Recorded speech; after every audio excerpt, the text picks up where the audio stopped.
to have a chat about them tonight.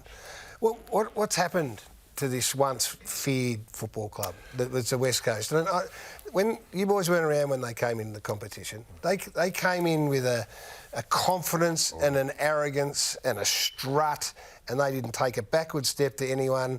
They played finals. Well, I think they played finals in their second year. They won a premiership in their sixth year. And they missed the finals 4 times in 21 years. We lived in Perth in 1992. Well, you know... They're like Supermen. They're like rock stars walking the streets. How far they've tumbled, because right now they're just a shell of that. They're inoffensive. They play an outdated style of footy. They're bland. And they're only really good at one thing right now, and that's losing. And that's an indictment on that footy club. And they had a 2-win season. Let's just take this here. 37 down contested footy on the back of a 2-win year.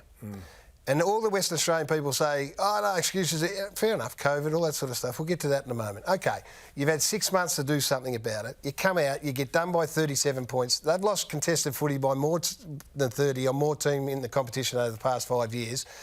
And they're the 5th oldest team in the competition. They're playing against a North Melbourne side coming off a wooden spoon and had it handed to them physically. And this is the reality of 2-win seasons in the last 30 years. Let's go one by one. Fitzroy went bang, bang, out of the competition on the back of 2 wins. St Kilda sacked the coach after 2 wins. Freo sacked the coach after 2 wins. GWS 2012-2013 with their first years. Melbourne sacked their coach after 2 wins.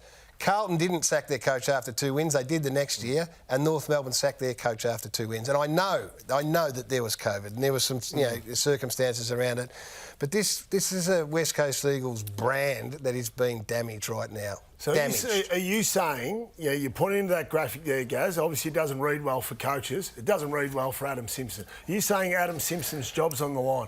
Well, there's no question it's on the line, on the back of the performance of the weekend, on the back of the season they've just had. Now, I know they've got great... So they'll turn around and say, no, we back our men in, and that's great. And I'm not just shooting from the hip here for trying to get a headline. I respect that West Coast Eagles footy side. I love what they did in a short period of time. They stood for something. They flexed themselves. They are inoffensive right now. They came and played the North Melbourne Footy Club, who stuck it to them, and there was hardly a flag raised on the weekend. Since COVID, Gaz, I look at the West Coast, and this is just my perception of them. I look at West Coast here, they've got senior players that just don't play with any vigour anymore. Well, enough vigour that's required. So whether they just rest on their laurels about what to... But that is the perception I have when I look in from the outside. That Shuey, Hearn, Shee, Gaff, Kelly, McGovern, Cripps, Darling...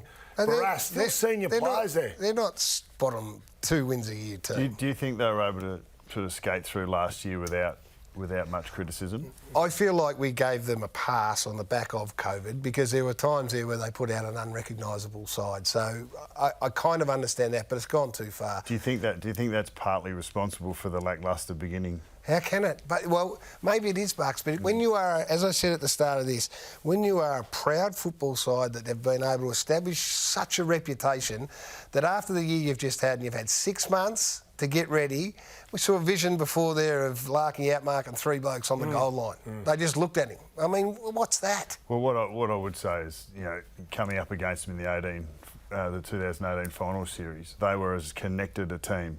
Yeah, and had no weak links, no weak points, and they were the ones that would not break. The only ones that we could not break that year. Well, challenge for them now. They're the West Coast Eagles at the moment. They're resting and they're coasting. The West Coast Eagles. Thank you, John. Take a break.